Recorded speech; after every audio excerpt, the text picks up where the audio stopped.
Morning everybody, Metalhead here, hope you're going well.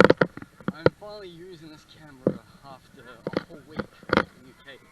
The reason being, I thought I had charged the battery, but then when I wanted to use it a few days ago in the Sutu, the battery was flat. I just couldn't believe it. So fully charged today, I am in Durban. Durban, South Africa. I'm on the east coast. I'm finally seeing the Indian Ocean for the first time in my life. I just can't believe that I can see the Indian Ocean in South Africa, because there's two oceans that surround South Africa, the Indian and the Atlantic. So you want to see the Atlantic, go to Cape Town.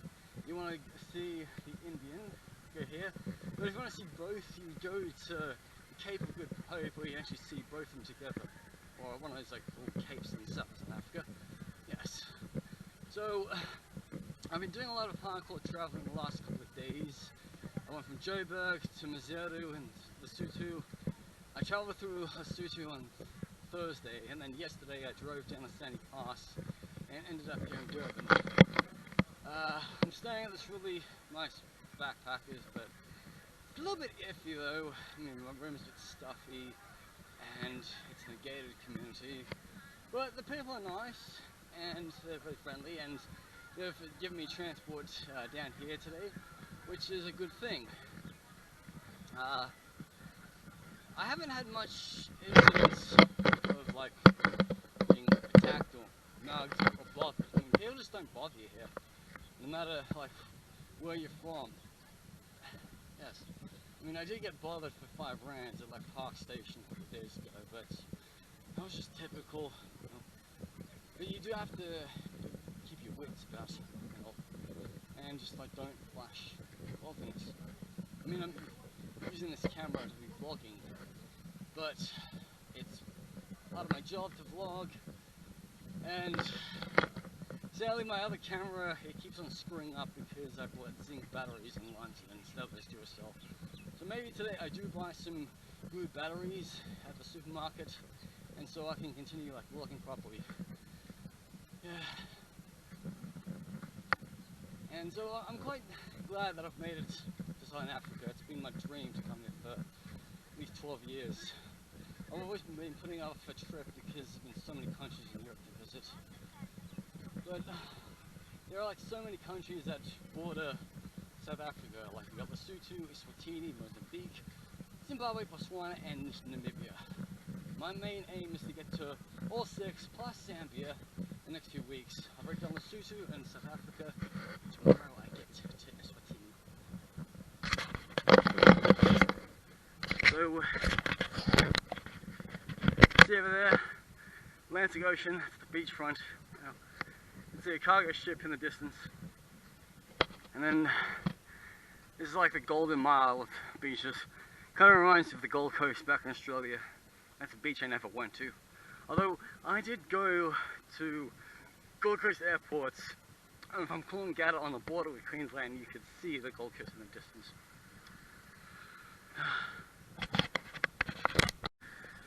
Ah yes, I finally made my sight of Bunny Chow, so it's time to go enjoy some Bunny Chow. So I've just ordered my Bunny Chow. They didn't have veg, so I'm going for the chicken option. I'm not that much of a vegetarian myself. So my masala tea has arrived. All I need is my Bunny Chow. This is what I've been waiting for all my trip. Bunny Chow. Chicken Bunny Chow. I'm going to film myself on time-lapse eating there. I just had a really good Bunny Chow.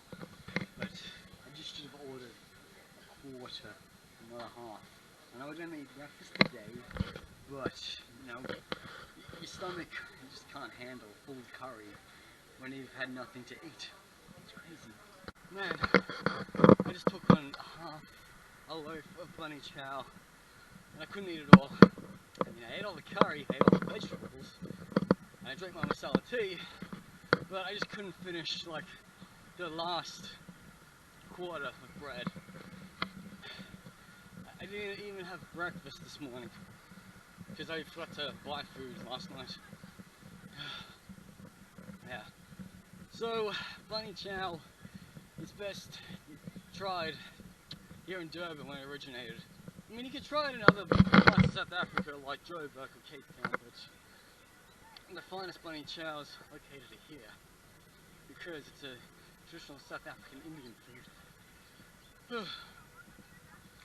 Now, I've got the rest of the day to look around Durban, but tomorrow I'm going to get to Eswatini. So, I'm going from like one Zulu land to another Zulu land, but the people of Eswatini / Swaziland, they're the Swazi people. Still, they're like distant cousins of their Zulu brothers and sisters. So, Durban, like this is all they call the Golden Coast of Southern Africa. People are going surfing. I believe you can swim with sharks here, I'm not too sure. Or maybe I think that's Cape Town. Still, good beaches, I guess. Much better than the ones in Brighton. And I'm being honest by saying that because I do live in the United Kingdom and I am a British citizen. It's because Bournemouth beaches are better than Brighton. It's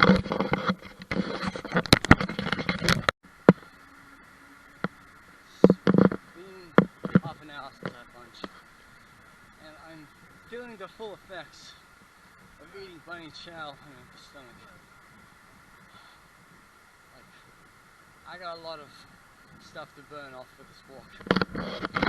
It's starting to become windy, and I'm having a feeling that it might rain today. It's very cloudy up north of there.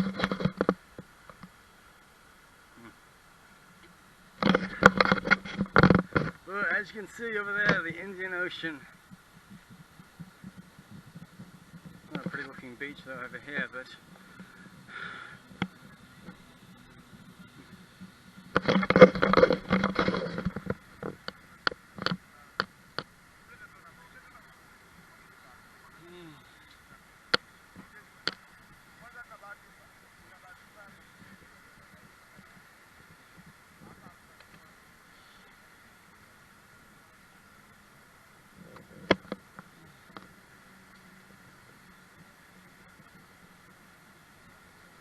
yes, a lot of locals are not out and about because they're watching the rugby game right now.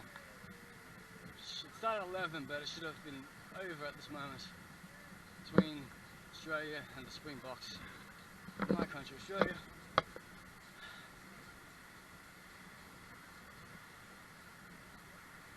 Because I actually thought, at first I thought, oh, well, what if there's a rugby game today in South Africa against Australia? I mean, it is the whole Tri-Nations Southern Hemisphere series.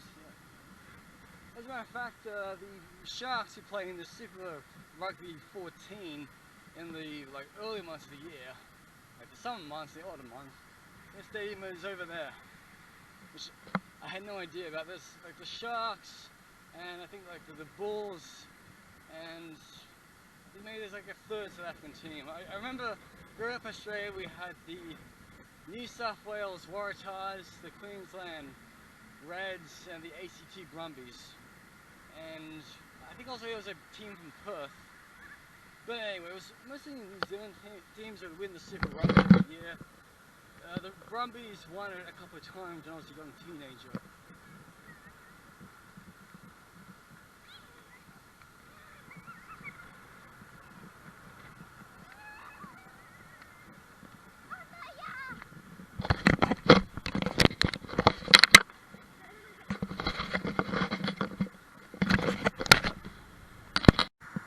So the reason I'm not doing a safari on this trip is because I believe you can spot wild animals just like that.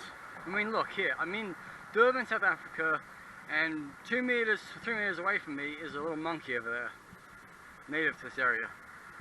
So you don't have to come to Africa and spend money on a safari. You'll literally bump into like wild animals every now and then.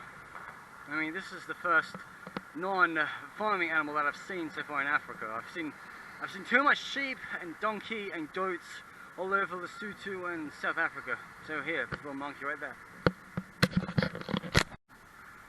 Okay, I've been staying in the north here, and like literally my guest house gave me a lift into town today, which is a good thing, because literally Durban is quite unknown to me. And there are some parts you want to go to, and there's some parts you don't want to go to.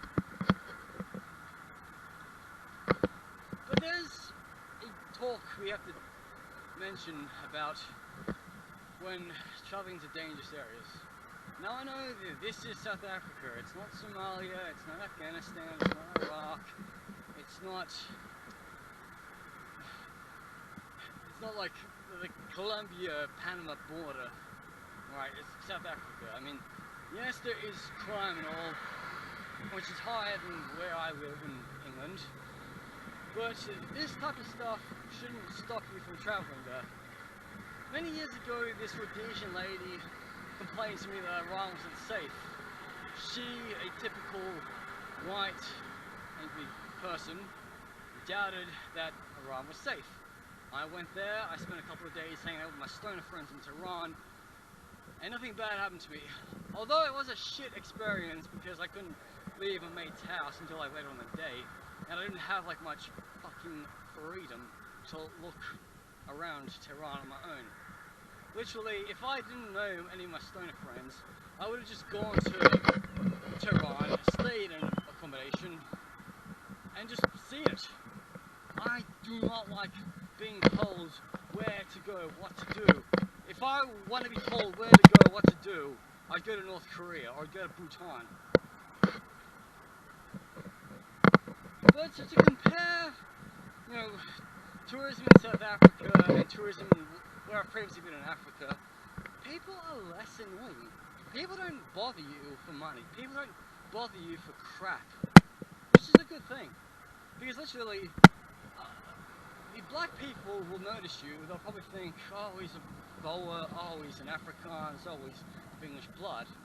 And they're not going to try to like extort money from you. Unlike in India or Morocco, you being a Caucasian person, no matter where you've come from in the world, you stick out like a sore thumb. Now, I don't stick out like a sore thumb in South Africa because, well, there are plenty of Caucasian people who live here. So, if people want to talk to me, I will tell them what I'm doing here and all, but I'm not going to part money with them, and I'm not going to give money to anybody. It's funny how there's no children that have been bothering me for money, unlike they did in Guyana and the Gambia. So, two rules in life: don't give to beggars and don't give to little children. And if anybody tries to like part with your money and all, just ignore them. Seriously, ignore. Like, sorry, Bunny Chow's coming back up. Yeah, yes.